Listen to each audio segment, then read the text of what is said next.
biologists now delve into some of the more notable experiments that have contributed to the development and validation of the RNA World Theory. Dr. Spiegelman, a molecular biologist, conducted a renowned experiment back in the 60s. His experiment contributed significantly to the understanding of DNA techniques. Using RNA, he created what became known as the Spiegelman's monster. In this experiment, he borrowed RNA molecules and replication machinery from a typical bacteriophage, which is a virus known to incorporate host cell machinery during infection. These components were placed in a solution, and over time, the molecules underwent observable changes and evolution. Remarkably, the RNA molecules gradually shrank in size, ultimately reaching a 20th of their original size while containing approximately 200 distinct pieces. At this point, the system seemed to have found an optimal way for efficient reproduction and sustained the process without significant further evolution.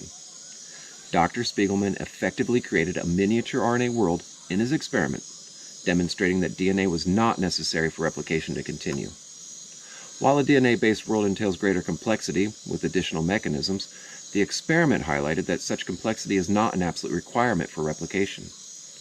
Dr. Spiegelman's groundbreaking experiment inspired numerous researchers to pursue this line of investigation for several decades, contributing further to the advancements in the field.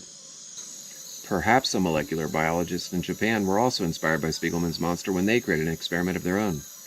The Japanese RNA World Experiment, initiated in 2013, aimed to study the properties of RNA molecules and their potential role in early life. The experiment involved creating an RNA molecule capable of self-replication and generating a replicase, which is a natural molecule found in viruses. To facilitate the experiment, ribosomes were borrowed from a type of bacteria similar to E. coli. The significant finding of the experiment was the creation of a self-replicating system that demonstrated the ability to evolve over a long period. After 9 years of experimentation, the system developed into a network of interacting RNA molecules that could be considered as organisms.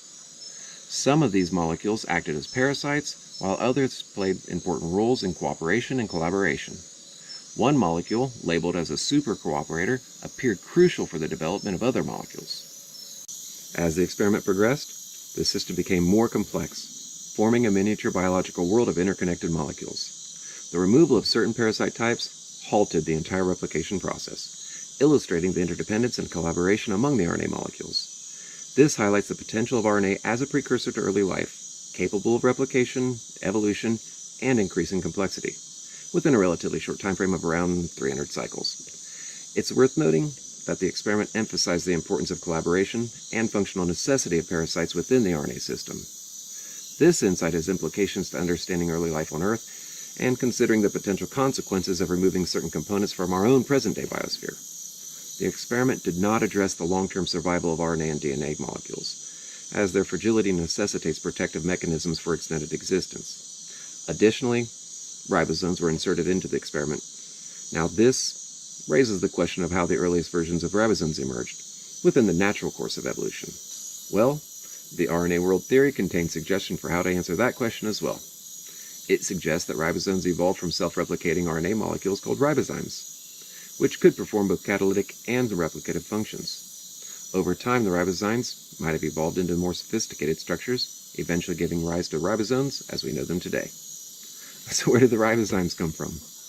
The best answer is that some of the data within this portion of the equation is speculative. To get our heads around what's being speculated, let's observe the evidence. To do this, we cannot leave out the peptide-RNA coevolution theory. It proposes that within the evolutionary steps of ribosomes existed a coevolutionary process involving both RNA and peptides. Peptides are chains of amino acids that all proteins are made from. This theory suggests that small peptides initially assisted RNA molecules in catalyzing chemical reactions related to protein synthesis. As these interactions became more complex, they became more efficient, and ribosomes emerged as a collaboration between RNA and peptides, with RNA providing the catalytic core and peptides assisting in various functions. In research, published May of 2022, scientists found that in certain conditions, certain RNA can comparatively print longer chains of these peptides. The experiment produced a scenario in which these chains evolved to become longer and longer over time. From a perspective, they didn't become super long, but it was interesting as a provable concept. Now, if we want to paint as complete an evolutionary perspective as possible, we'll also need to include the theory of inheritance from pre-existing structures. This theory basically suggests that the evolution of ribosomes most likely began in pre-existing molecular structures, or complexes. These structures could have initially evolved to perform functions that may have become obsolete after merging with other foreign molecular structures. Within new and different environments, these seemingly useless structures began evolving different functions in order to become productively functional within the systemics of their new environment. There's presently no way of telling how many instances such as this may have occurred before eventually evolving into its present forms of ribosomal machinery. One last contributing factor can be illustrated in the theory of viral contribution.